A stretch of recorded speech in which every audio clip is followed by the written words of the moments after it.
बिस्मिल्लाहिर्रहमानिर्रहीम। अस्सलामुअलैकुम रहमतुल्लाहि व बरकातुहू। मैं उम्मीद करती हूँ अल्लाह ताला के फजल से आप सब खैरियत से होंगे और अल्हम्दुलिल्लाह अल्लाह ताला के फजल से हम भी खैरियत से हैं। आज मैं आपके लिए लेके आई हूँ शूज़ एंड खुस्सा डिज़ाइंस। मैं उम्मीद करती हूँ आज की मेरी वीडियो आपको पसंद आएगी। तो चलिए अपनी वीडियो को स्टार्ट करते हैं। देखिए माशाल्लाह कितनी अमेजिंग शूज़ हैं। 3 कलर्स में है, एक डार्क पिंक और लाइट पिंक और एक पर्पल। तो ये माशाल्लाह बहुत ब्यूटीफुल डिज़ाइन है। माशाल्लाह माशाल्लाह ये देखिए कितनी प्यारी है। माशाल्लाह माशाल्लाह ये देखिए कितना प्यारा लग रहा है छोटे बच्चों के लिए। वाह माशाल्लाह बहुत ही सिंपल बहुत ही ब्यूटीफुल है।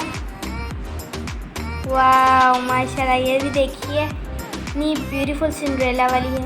और यहाँ पे आगे हैं खुस्से। माशाल्लाह मुझे खुस्से बहुत पसंद है। ये देखिए माशाल्लाह बच्चों के, छोटे बच्चों के,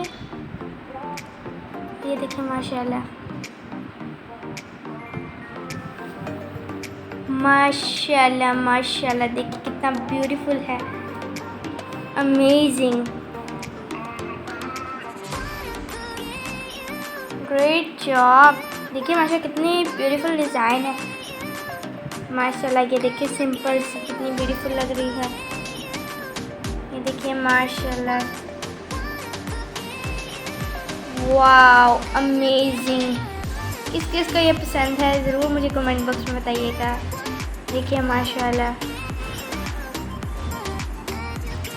अमेजिंग। ये वाला खुस्सा मेरा फेवरेट है। मैं उम्मीद करती हूँ मेरी आज की वीडियो आपको बहुत पसंद आई होगी। अगर पसंद आए तो लाइक कीजिएगा। अल्लाह ताला आपको दुनिया और आखिरत की तमाम खुशियाँ नसीब करे। अल्लाह ताला आप इतना ख़ास फजल फरमाए। हमें भी दुआ में याद रखिएगा। अपना ढेर सारा ख्याल रखिएगा। मिलते हैं आपको नेक्स्ट वीडियो में। तब तक के लिए अल्लाह हाफिज़। Take care.